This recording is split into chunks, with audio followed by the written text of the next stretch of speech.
Hey guys, what's up? Welcome to the channel. My name is Tony. This is the 15-minute gamer, and today we're putting Formula Legends in the hot seat.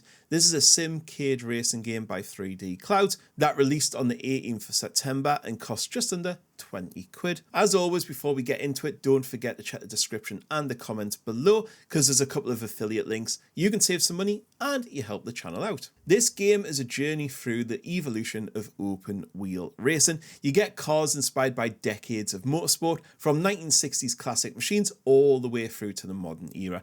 There's no officially licensed teams or drivers. It's a fictional take. They all have funny names. All the sponsors have been turned into different things, but you can completely tell what cars and drivers they are.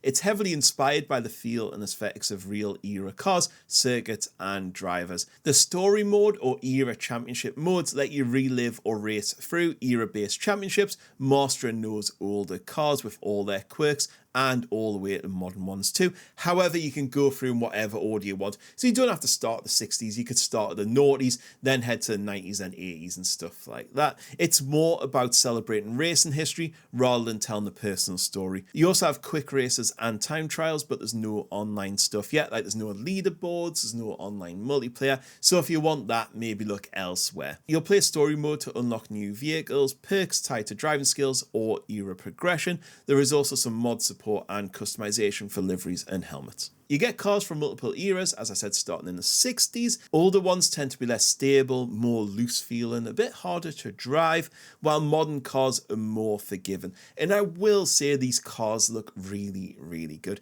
You know, like the 60s ones have all the pipe work on show. There are driving aids like ABS and traction control and multiple difficulty settings. It's quite fun figuring out how each car behaves and taking a modern car on an older track just to see how it would work. The feel of the vintage machines versus the modern ones does give a lot of variety and it adds a lot of charm. There are some light sim touches, tyre wear, fuel, pit stops, wet and dry conditions, which make things more interesting. You can set up so it changes during the course of a race and stuff.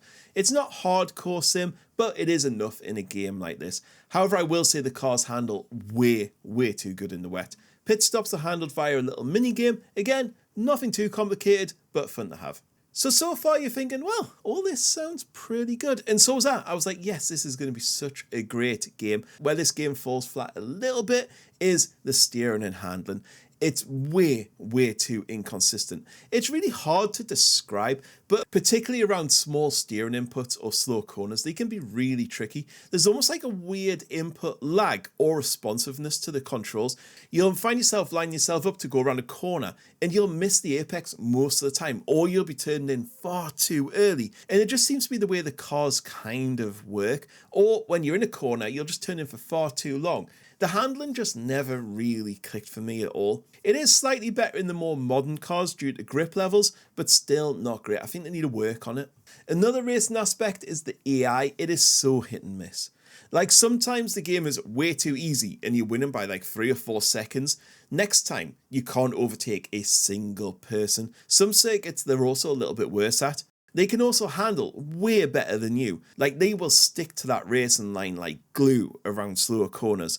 And then when they come to faster corners, they seem to go really slow and you'll end up crashing into them. If you happen to be on the racing line when you come up to a corner and you brake, my God, they'll just take it out. Also, some weird collision behavior as well. It's a little bit frustrating. You crash into an AI, it's always you who goes off. And sometimes you kind of get stuck in them for a bit as well. Then you'll just be spat out into a barrier. It's very frustrating to play and it makes it not so fun in the race. Also, it means you'll be restarting races constantly because of some stupid AI glitch going on. There is multiple difficulty levels going on. You've got easy, normal and hard. And the AI does vary. I found easy to be too easy and normal to be not too bad, but I would maybe stick around the normal difficulty. But again, it depends on track. Sometimes on normal, you'll be like, yeah, this isn't too bad. Then the next track, you'll be absolutely smashed by everyone. Back to the game itself, there are variety in the circuits. There's 14 circuits inspired by iconic tracks. And what I did like is they have flair depending on the era. So in the old classic ones, they'll have hay bales and old trucks dotted around and stuff like that. Then when you go to the modern tracks, they'll have proper safety barriers, they'll have proper curbs and stuff. But it does look pretty cool as you go through the eras. Obviously, they're not real tracks, but most look decent. However, I think the developer could add a little bit more fun with some of them with props, nods, and maybe the odd funny Easter egg, or like something funny that happened to that circuit, but overall, they're not too bad and they're generally quite fun to drive around. However, one thing I do think they're lacking is maybe like a racing line reference to show you where to brake, accelerate, and stuff like that. Weather is dynamic, there's wet and dry, track surfaces evolve with the conditions, but as I said, driving in the wet doesn't feel massively different from driving in the dry, and racing in the rain does add a little bit of tension, especially when you're trying to change tyres and stuff like that. Moving on to graphics and sound, visually, Formula Legends does a really good job for what it aims to do. It's stylized, it's clean, it's colourful, cars have a really nice visual appeal, each era has its own visual flavour, older cars with like retro tints and design, new ones sharper and more modern. The tracks are also, as I said, pretty well designed. Sound wise, engines roar, especially the V10, sound really good. The tyres squeal, rain, collision sounds are solid-ish. It's not ultra premium,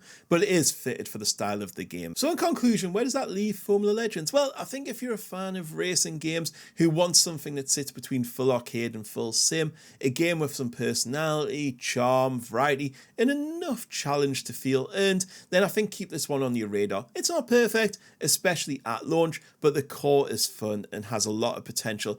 I would give it maybe a 7 out of 10. And I think with improvements like steering polish, better AI, more modes, maybe multiplayer, this could go higher. But at the moment, there are a few rough edges.